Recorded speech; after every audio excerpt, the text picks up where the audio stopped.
Imagine, it's 9 p.m. and we are in Rome. Me and my teens, we just finished our first tour. I booked all of the tours from Toronto, Canada, so when I get there, I don't have any issues, any misunderstandings.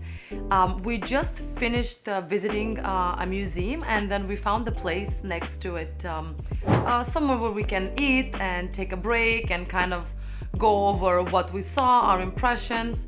I was very eager to hear their opinion, if they liked it, if they didn't like it. So basically we sit at the table, and the minute I want to open my mouth and start being the helicopter mom and asking them questions, I stop myself because I see that my teens are very much into their thoughts. They're not communicating much. They're just sitting there, taking a break, drinking their water. And I literally had to kind of rewire myself to not start asking too many questions, because right away through my mind it went that just like people need time to process grief, the exact same time is needed to process joy. So I just kept my mouth shut, which was, let's be honest, a little bit hard for me. And we just had dinner, and we just talked on generic topics, nothing about what we saw and how much we enjoyed our trip. Hello, my amazing people, and welcome back. My name is Valentina, and today I want to share with you one of the many stories that I will share on this channel about my trip to Europe with my teens. This is a story about when we went to Rome. So I'm just going to share a couple of tricks and hacks and a couple of safety hacks that I learned along the way as I'm traveling with my teens this particular summer. So first and foremost, whenever you book, everything that you book, make sure you book it in advance. Summer is very busy in Europe. People are getting frustrated when they don't have their tours or they don't have their tour guide. So make sure that you book everything from Toronto. Make sure you print out everything so you have an actual piece of paper before you actually start looking for your tour and for your tour guide when you are in the middle of Rome. One of the things that I learned is don't book any kind of tours if you can in the morning. Make sure you do it in the afternoon. First of all, teens, as per American medicine, need at least 12 hours of sleep. My teens need, I believe, 14 hours. So everything that I booked in the afternoon from 3 p.m. and thereon. There's a lot of tours that you can even visit Rome at night. You don't have to go during the day, and it's not as hot as at 12, 1 or 2 o'clock. So because I was with my teens, I am usually a morning person, but just because of them, I wanted to make sure that they have good memories, that they feel comfortable, that they actually enjoying their trip.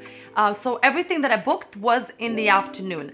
Another thing is that give them at least one day. Everyone is jet lagged. Imagine they flew from Toronto directly to Rome, which is at least 8.5 hours of flight. So give them that day, make sure they relax so they are ready next day for their adventures.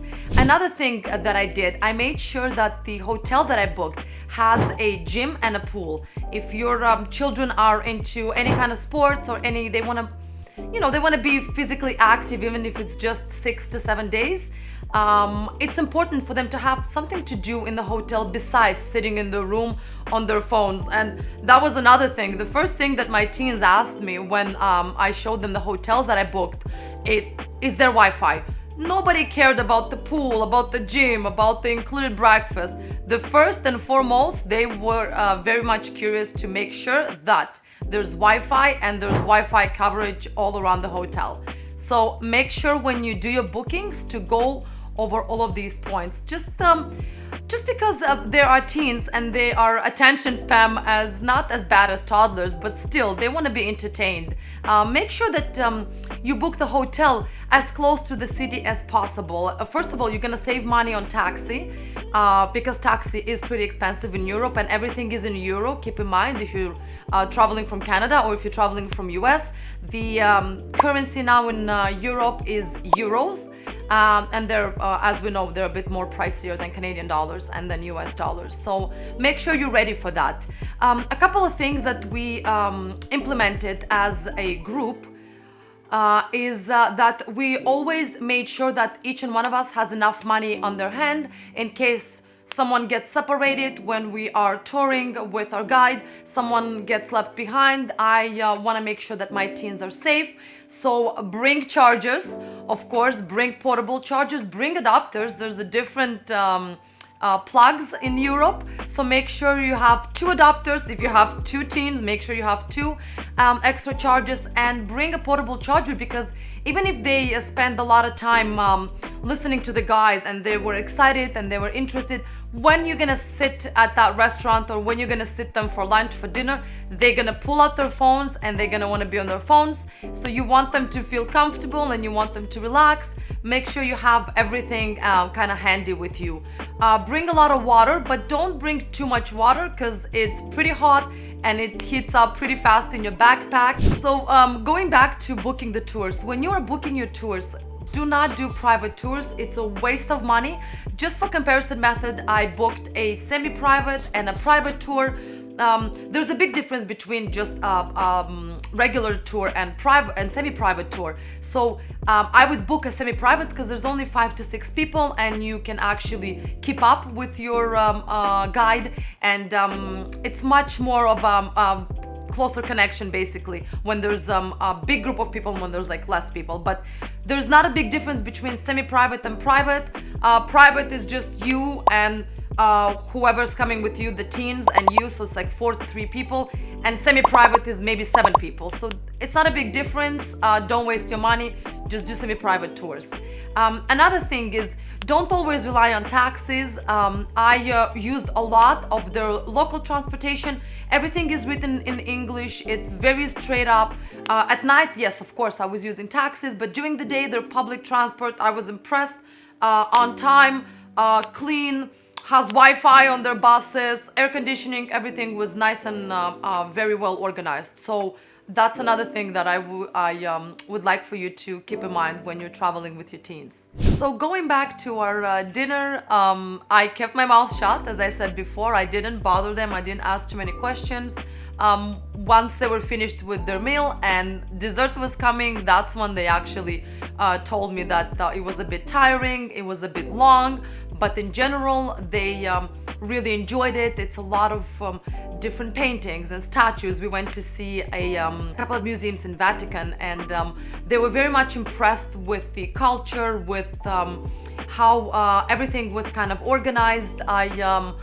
I was happy, to say the least, that all of my effort and all of the, let's be honest, money, because traveling through Europe is not cheap nowadays, and I wish you knew how much and how important that is for your children to travel, and this is the best money spent I've ever done when it comes to my teens, when it comes to any of my children, that traveling is extremely important. They learn to communicate, they see other cultures, they learn to behave in public, they see other type of food, other type of streets, houses, environment, lifestyle. So it's very important, especially for someone like I am, because we are moving to Europe in a very short future. So when you are thinking, oh, I spent so much money on traveling, it's money well spent, and your teens are gonna definitely appreciate that. At the end of the day, everyone was happy, everyone was content. We went back to the room and everyone kind of went on their devices.